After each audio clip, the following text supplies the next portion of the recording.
राष्ट्रीय काँग्रेस पक्षाचे कोल्हापूर दक्षिण मतदारसंघाचे उमेदवार आमदार ऋतुराज पाटील यांच्या प्रचारार्थ सुभाषनगर परिसरात पदयात्रा काढण्यात आली।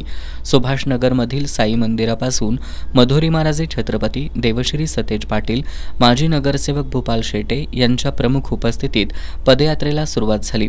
सुभाष रोड जवाहर नगर मार्गे ही पदयात्रा सीरत मोहल्ला या ठिकाणी पोहोचली। त्यानंतर सीरत मोहल्ला पटांगणावर सभा पार पडली। या सभेत बोलताना मधुरी महाराजे छत्रपती यांनी महायुतीच्या भूलथापांना मतदारांनी बळी पडू नये असं सांगत सुभाषनगरचे मतदार पुन्हा एकदा कोल्हापूर दक्षिणच्या विकासासाठी आमदार ऋतुराज पाटील यांच्या पाठीशी राहतील असा विश्वास व्यक्त केला। अनिता गवळी, आदिल शेख, माजी उपमहापौर भूपाल शेटे, सना अत्तार यांची यावेळी भाषणं झाली।